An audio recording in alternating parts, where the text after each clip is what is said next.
We're live. It's Will Leach. Will Leach, what are you doing? Hello, Steve. We're second week in summer. I got great lighting in my office now. I just feels like we're off to a great summer, and we're having our second conversation of the summer. I'm excited. And Louis hasn't heard me yet, but when he hears your voice, my chances are he'll be asking to come in here pretty soon. So overall, everything's great. How are you, my friend? I'm excellent. Welcome, everybody, to the Mindstate Marketing Hour, where we get to spend time with our favorite author, Will Leach. He wrote this book. I think it's a great book. It's Marketing the Mind States. And for me, if people go, Steve, what's Marketing the Mind States about? I just say it like this. It's how to use science to connect with your clients. And so Will's written this great book. And so if we think about, as marketers, we want to make better content. We want to write better content. We want to connect with the folks that we're wanting to attract, wanting to serve. But if we think that everyone's in the same frame of mind all day long, every day, when we write that content, then the odds are we're missing the mark. Correct. So if we can take into consideration the insights that Will has revealed for us in his book, then we can start to write stuff that really makes our prospects feel understood and safe hanging around with us. Isn't that right, Will? That's the stuff. And there are decades of behavioral psychology studies that we talk about all the time. And it's all based upon great academic research and a lot of great people and businesses out there finding success by using these principles. So that's what we do.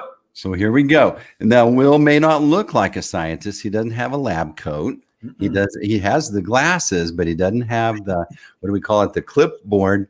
But he's going to blind us with science. And so today we have a really interesting topic, and it's how to get noticed and increased sales through psychological priming. What in the world is psychological priming, Will? All right. So in my book, I actually even have an entire chapter dedicated to priming. And what I often get questions about, and actually it's funny because I actually don't get questions about priming because people naturally assume that they know what priming means, and they really don't know what priming means. And so what I wanted to do was talk a little bit about what priming is. And let me give it to you through an example. This is an easy example. There's a study done years and years ago, 1999. It's one of my favorite priming examples ever. It was done by McKendrick. And here's what he did. He set up a condition inside of a grocery store, which had people walking through a wine section of a grocery store. And in the background, he played music. Now in condition A, he played French music in the background, very lightly. And as people were shopping, he just wanted to see what is the proportion of French wine purchases versus German wine purchases. And when French music was played in the background, then the proportion of French wines was about 80% versus German wines. Now, you may be thinking, well, that seems normal because everybody knows that French wine is better wine. I don't know that. I'm German, so I don't think that's necessarily true, Steve. So here's what they did. The second week, he used the exact same wines, the exact same price points, the exact same flow, everything. And this time he played German music in the background. And with the German music in the background, the proportion almost dramatically shifted, almost 100%. It was 70% of wine sales were more German versus French. So why is that? Why is it that same types of people shopping wine, same everything except for music? Well, that's priming. So what happens with priming, we're going to get into some of these details. Priming is when there's a stimuli that's in the background, maybe in your subconscious, that makes your preferences more top of mind. So it's looking at how the impact of something that just occurred influences what you're focused on today. And we do that as marketers. Actually, if you think about it, a lot. We can use priming to our advantage because we are trying to influence through something just before a point of purchase to where they do actually purchase. And so we just want to cut that time down, and priming is a great way to do that. So every once in a while I watch this guy on YouTube, and he's I don't know if they call him, like, his name's Darren Brown, but he's like a magician kind of. Love him. But he can predict exactly the answers to your questions. But what he does, he sets up a day of priming triggers all day long. And then when you come in, it blows your mind away how he can predict that. Yep, I follow him too. I use that in my classes a lot. I use Darren Brown videos a lot to explain what you think is magical and what you even think maybe is of the occult. It's actually him being very aware of how to create stimuli right now to influence what you're going to think and take an action slightly later. And so he's great at doing that. If you want to learn more about it, go look at Darren Brown on YouTube. You're right. Yeah.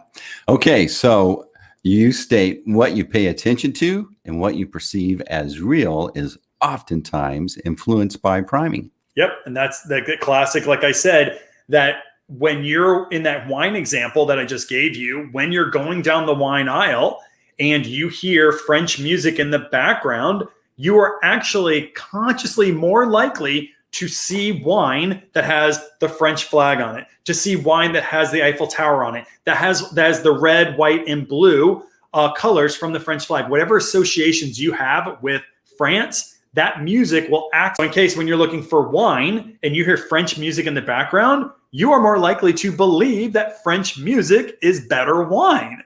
And you may not have really a belief system in that way, or maybe you've never really thought about it, but it actually make your mind believe it's more important for you to choose a French wine over a German wine. So really priming is a really big, important thing that influences our day-to-day experience. Things that you notice and what you think is important to you can oftentimes be influenced by these things. I bet it happens way more than we think when we're watching programs or advertisements. Even though you know that it's happening, it can be even more influential. Yeah, no, it's subconscious. It absolutely is subconscious. And the thing I'll tell you about is some people get a little bit hung up on this priming and they get nervous about, is this manipulation? Let me tell you right now, priming does not create preference. It does not create preference. What priming does is it brings a previously desired preference more top of mind. So that's why, remember these subconscious subliminal advertising things that were going really big in the 60s, and people were very nervous about subliminal advertising. Mm-hmm. And then when they did all these different studies, they said, actually, it doesn't create preferences. And that's why subliminal priming or subliminal advertising doesn't work, because we have this belief, or we had the belief in the 60s, that these subliminal primes would make you do things that you've never wanted to do. Not true. All it does is create preferences that you had, and it ranks them in a different order. So me flashing your book like this while we're talking wouldn't create a prime, would it? It would create a prime, but it would not create a preference for that book. You must prefer that book or know something about that book and have a good experience with that book for you to go, hey, I'm going to go read that book. But so it would not prime you to buy that book without ever knowing it, though I love you keep doing it. It's great for awareness. So keep doing that. That's a different topic. But it would not make your preferences for my book versus another book change at all, unless you had an experience with my book. So, all right. So tell us in layman's terms. In layman's terms, guys, what Steve is doing right there can influence your perception of my book if you see it on Amazon a couple of minutes from now. So it's something that happens in the past, and it has to be relatively close for the most part. And we'll talk a little bit about that in a little bit. That can influence your behaviors in the future. So priming and understanding, being very deliberate on priming can help you increase your sales. And it can help you increase engagement with your customers by just changing the order of their preferences. Okay. So how to use priming in marketing. All right. So first, let's talk about this. There are two types of primes we're going to be talking about today. There are direct primes and there are indirect primes. And we're going to talk about those. And I thought about the best way to do this is think about 6 degrees of separation, or 6 degrees of Kevin Bacon. So for those of you who don't know, right? Like there's this phenomenon out there happened in the 90s that said that Kevin Bacon is only 6 degrees removed from every single person in the entire world, all right? Or every actor. So think about direct priming and indirect priming. Direct priming is when I say Footloose, and you're more likely to say Kevin Bacon if you watched Footloose, right? Mm-hmm. Because Kevin Bacon was in that movie, Footloose. That's direct priming. Indirect priming would be if I said something like Julia Roberts. Now, that would be, now, how do I get Kevin Bacon to come to your mind? Well, you would have to know, and I do know this, by the way, that Kevin Bacon and Julie Roberts played in Flatliners. Do you remember that movie, Steve? Yes, I do. In the 80s was awesome, right? So if you love that movie and I say Julie Roberts, you're more likely to think about Kevin Bacon. That's indirect priming. It's not when I'm talking about Kevin Bacon directly. I'm talking about something that was removed from Kevin Bacon. So it's indirectly related to Kevin Bacon. So first thing I'm going to tell you about priming is, and I'm going to just give you this right now, is try to be direct in your priming, because indirect priming takes longer to process, because you have to know that Julie Roberts was in the same film as Kevin Bacon through the movie Flatliners. So you have to have that association. So for that to work, it has to be really a strong association. So go direct. Then the second thing I'll tell you about is that there's really 4 types of priming. Now you and I could spend one day, one Mindstate hour talking about each of these 4. But the problem with that is that some of these 4 are not useful for marketers. So I'm going to cut through a lot of them. I'm going to tell everybody out there what they are, but we're going to get down to the ones that work. So the first type of priming is something called semantic priming. And that is where a prime can influence your beliefs and your knowledge. That is the version of subliminal influence that we're talking about, that I can make you, I can make you desire my book. Right off the bat, studies show that semantic priming generally doesn't work. Why? Is because it's very short term. Like, you move that book and already the world's so complex, Steve, that book is out of my mind. So it moves. And now if you keep doing it, I like that. But it goes out of your mind. So semantic priming is when you think that you can prime to change somebody's belief systems, generally that doesn't work, right? So the second one is called effective priming. That is, how do you prime somebody to feel an emotion? So good news about this is this actually works. Effective priming, if you show somebody in an advertisement people smiling and having a good time, you will actually feel, oftentimes that prime will make you feel happier. You will smile, even if you're not consciously aware of it, that you will actually smile. The problem with effective marketing or effective priming is that feeling an emotion is not the same thing as buying something. It's very important, and it's one part of my model, but it's not the full model. It is just saying, hey, if you want to create greater, stronger attraction with your brand, you should try to use priming that evokes happy thoughts, those types of things, happiness, joy, whatever. So effective priming is great for brand equity. It's not so great to drive sales. So we could talk about that in the future. I think it's really cool to do effective priming, but that's not as important as another one. The third one is behavioral priming. Now that would be the example of by a prime, it makes you actually behave differently. So there's examples of this where mimicking is a great example of this, where research shows that if I cross my arms, then the mimic effect, actually, some people will cross their arms as well. That is a behavioral prime, no doubt about it.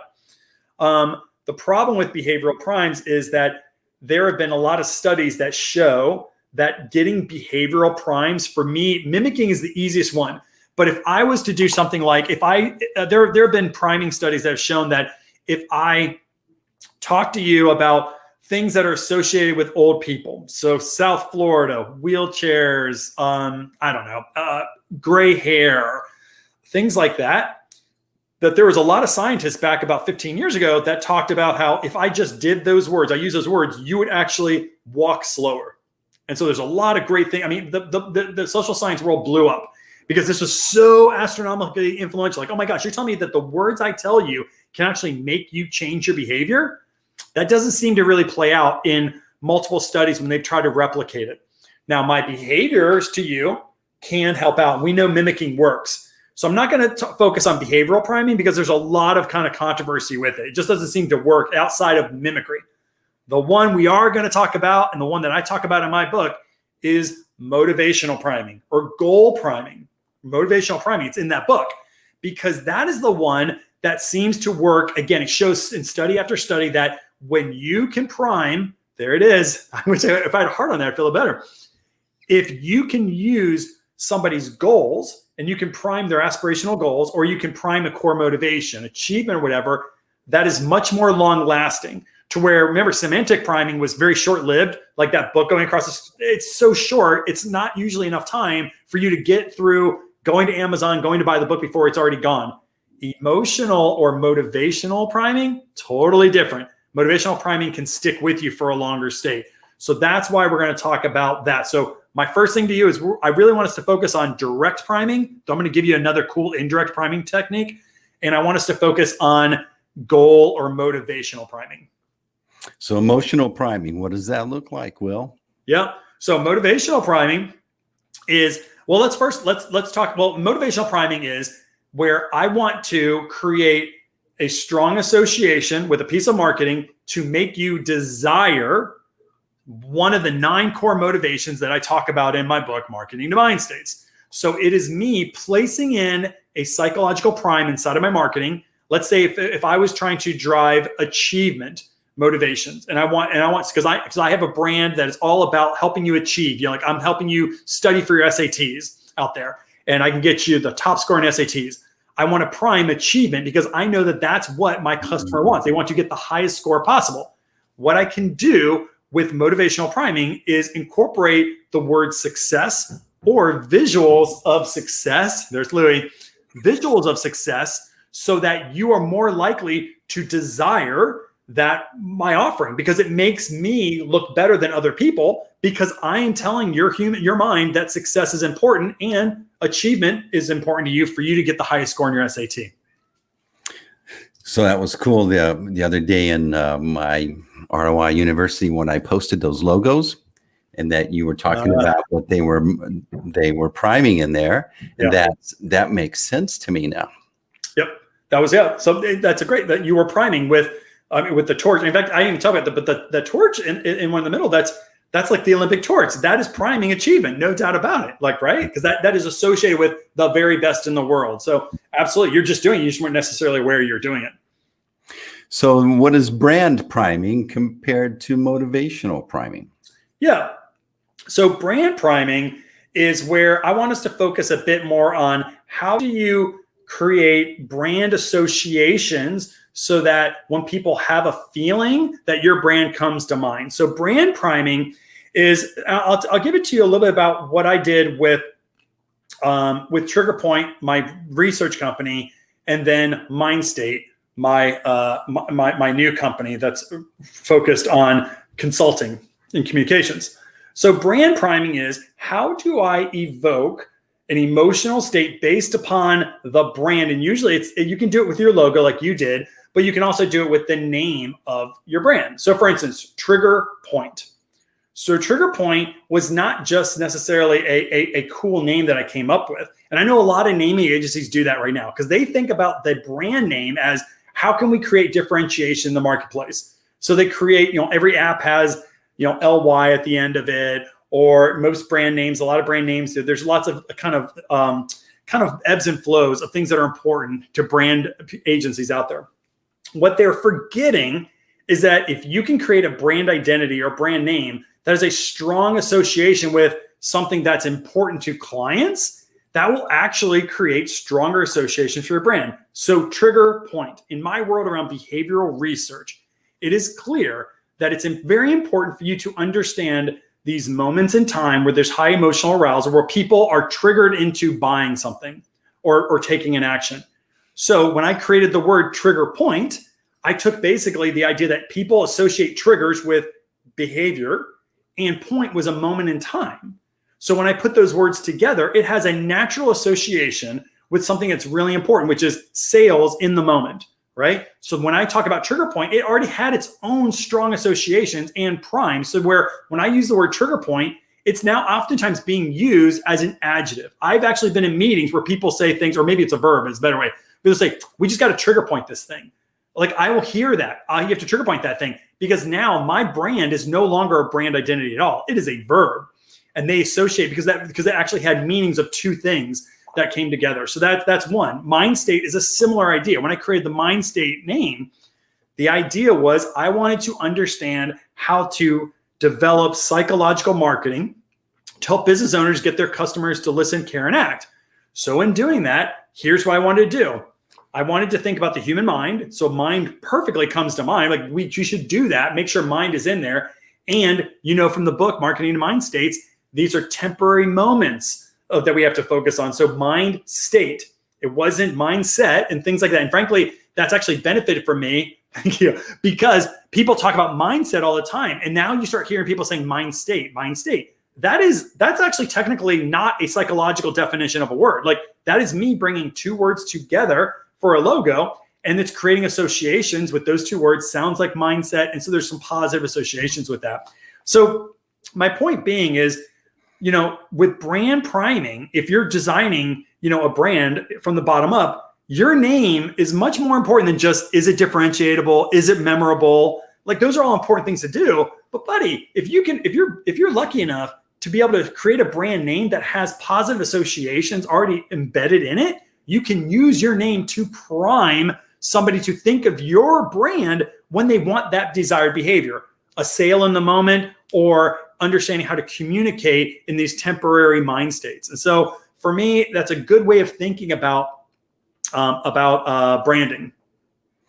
Yeah, when we were thinking about our name, it's real important that the clients that we work with, they want to know they have something to show for with this investment of not only time, but of money and effort and stuff. And that, so instead of like the Steve Brown agency, we did the ROI online.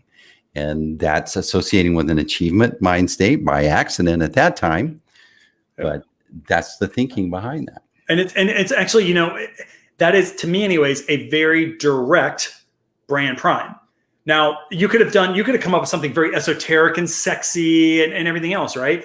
And I'm not saying that's necessarily wrong, because maybe it's so differentiated that maybe it's interesting. But I would suspect that when you have a client out there or a prospect who's thinking, I'm just not getting strong ROI on my marketing, especially my online marketing, you have a very direct relationship to that pain that they have. So I'm sure you're pressured at some point to like, oh, really, ROI? But if you think of it from a behavioral psychology perspective, it may not be sexy as, I don't know, whatever agencies out there, but I will tell you that it has a stronger connection to positive associations. And so if your job is to change the behavior, I think you're probably more optimized than, some ABC agency, right? Just doesn't matter.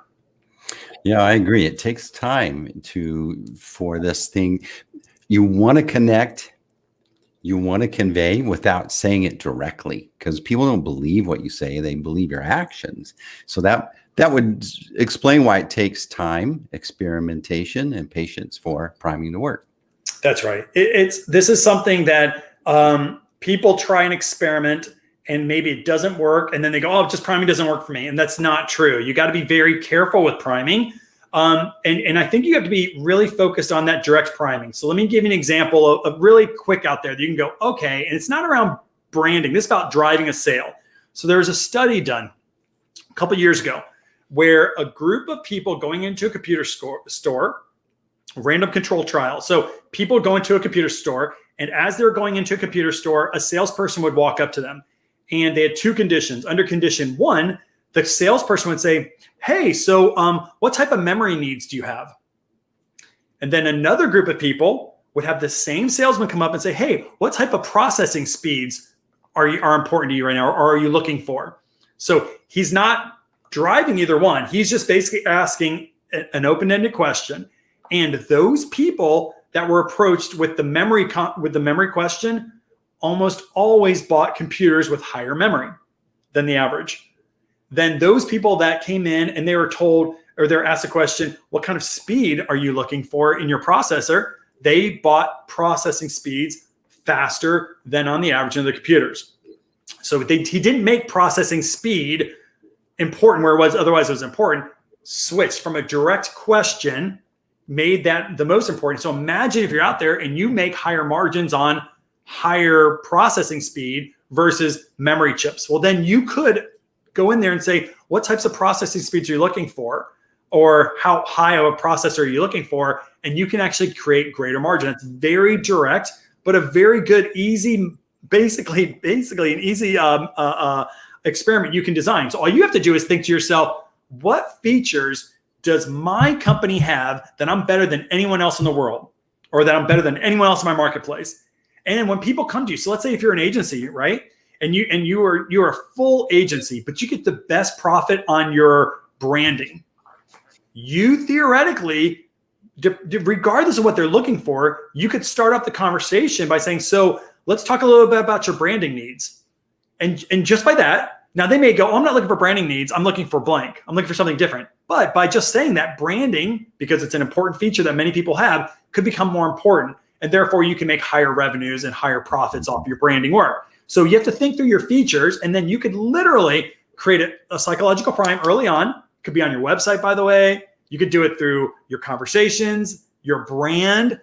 Now, when they come in, you have that conversation, it has become more important to them to think about branding. So that's a very direct way you can do this. And that's the best way to experiment is be patient, think about the questions you're going to ask, think about the copy you're going to have in your headline, for instance, and how that can help influence just moments later when you're having that conversation or when somebody's reading that email, how that will influence their ultimate behavior.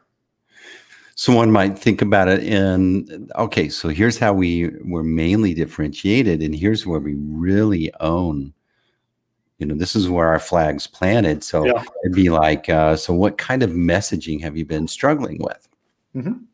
And just by saying that, messaging becomes important. And it's not forcing them. It's not manipulating them, because if messaging isn't their issue, they'll tell you. Actually, messaging isn't the issue.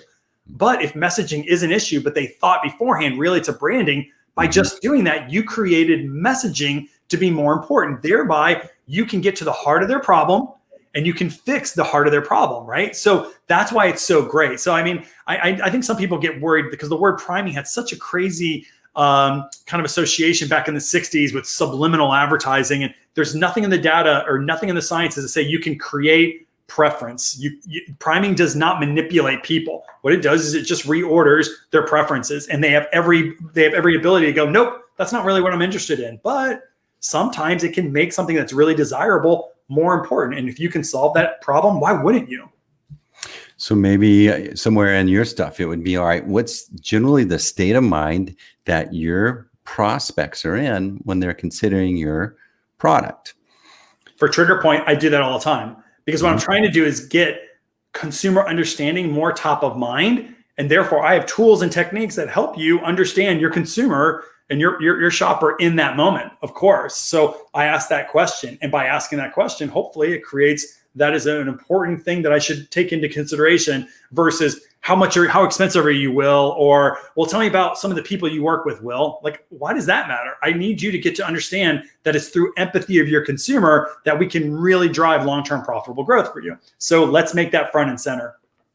So maybe in your creative on your website or on your brochures, would a word cloud with some of the primes, the words that would help you, would that be like a good idea? Yes, as long as it's direct. So let me give you another study. So there was another study that was out there, and it gained a lot of notoriety, and it's indirect. And so it's hard to replicate. Remember I told you indirect, the kind of Julia Roberts to Kevin Bacon, it's a little tougher to get there. But here's the study. What they did was it was for a furniture company. And what in the background, they had two conditions. So half the people that went to the website saw a furniture company, but in the background, they had fluffy clouds, just lightly fluffy clouds in the back of their website design. Another group of people went to the exact same website, but in the background, just slightly in the background, were money signs in the background. So Matt, that's kind of your example of a word cloud almost. Mm-hmm. Those people that went to the website with the clouds more often chose sofas or embedding based upon their desire, how comfortable they thought it was going to be. Those people that saw money in the background bought more expensive furniture. They thought, well, the more expensive furniture is going to be higher quality. So that's your example of a word cloud. By having the word cloud up there, you can create preferences, or not create preferences. You can build preference towards one of those words. The issue you got to be very careful about is when you use a word cloud, remember that I'll use a great example right now. Police. So there are positive associations with people with police right now, and there are negative associations with people with police right now. So if you use a word, you better know that there are positive and negative associations. So be very careful if you're going to use that, that word cloud and what words you're using, because You just gotta be aware of it, right? That there are bad associations. So like, for instance, the dollar symbol, there are some people that associate that with richness, and there are other people that associate dollars with greed.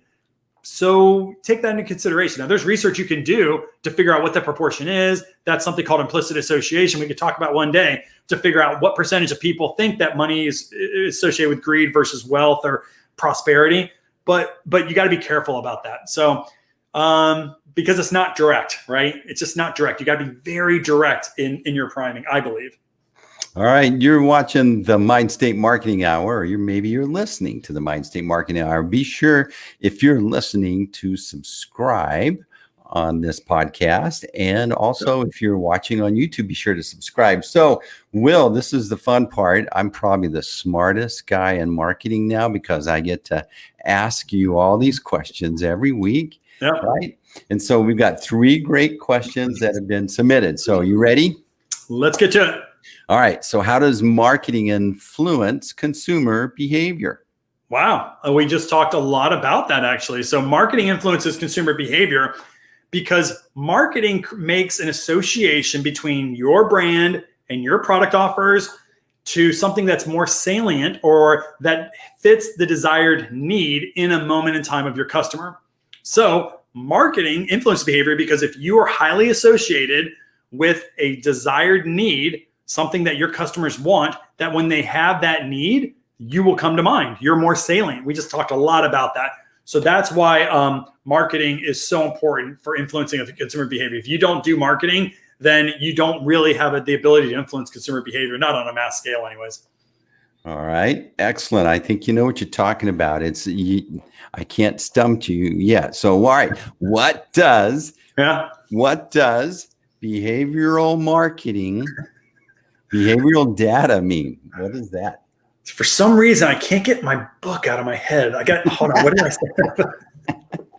All right. So behavioral data is very simple. So in the world of marketing research, there's 3 types of data. First is kind of demographic data. And that would be things like what proportion of the population has certain demographic characteristics. So demographic data.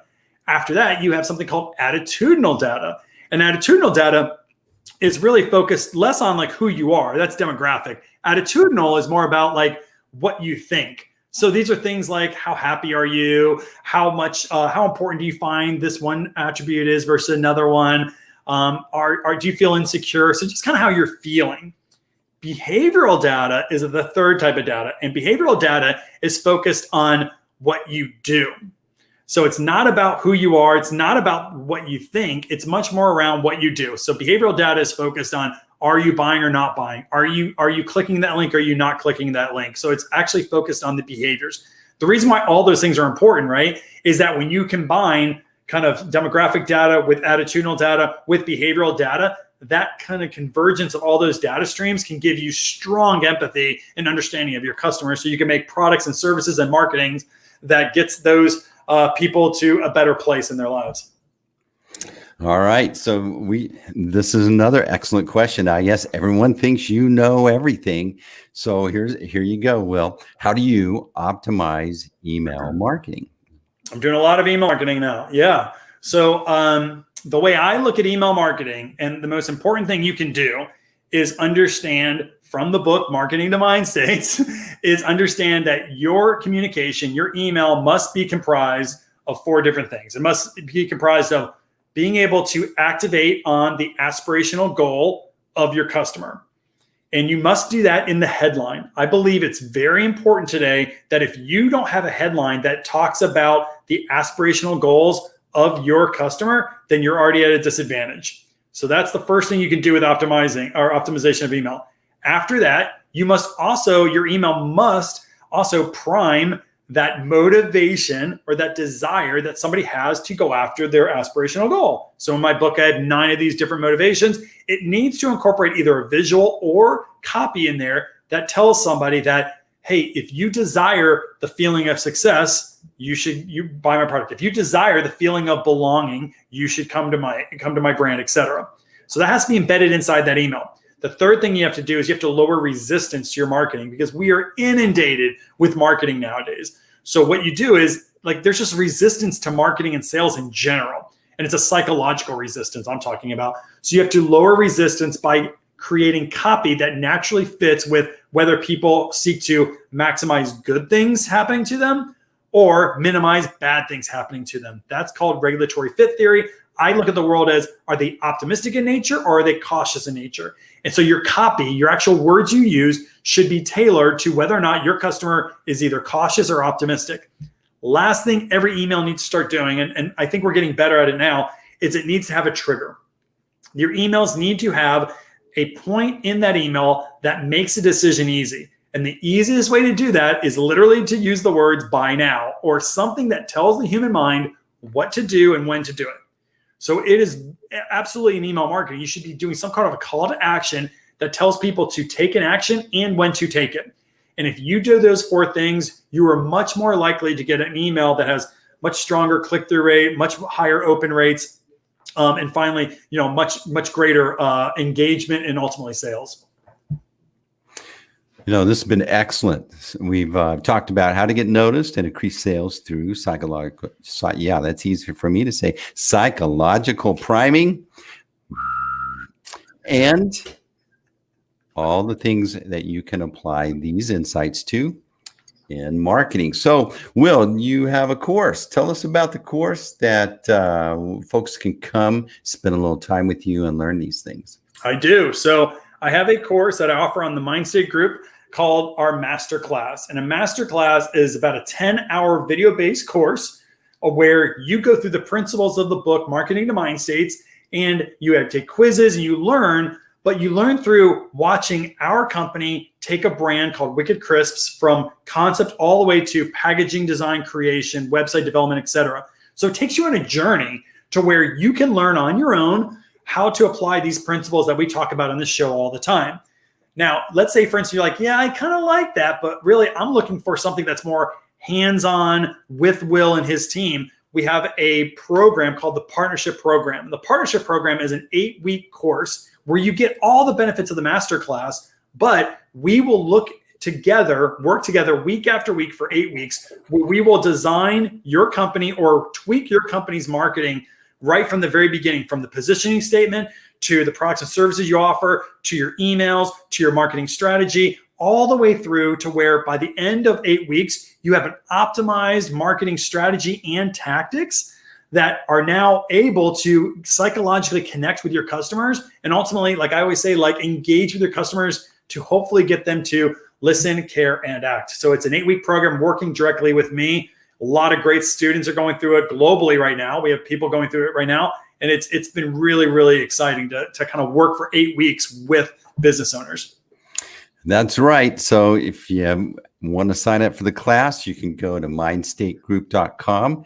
If you're not ready to sign up for the class, then guess what? You can read this book, which will make you want to sign up for the class. It'll prime you.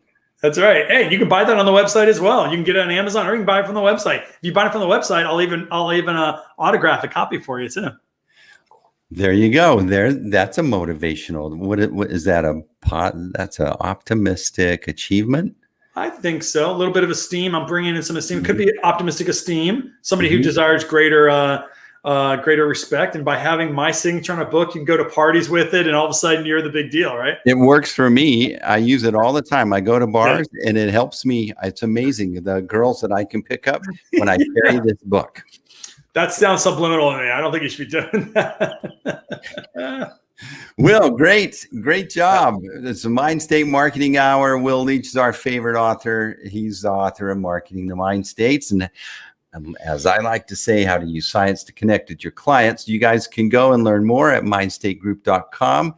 You can connect with Will and message him via LinkedIn. There's his LinkedIn, William Leach. And be sure to grab his book, and we'll see you next week for another great episode of the Mindstate Marketing Hour. Thanks, everybody. Appreciate it. Good job, Will. And that's a wrap.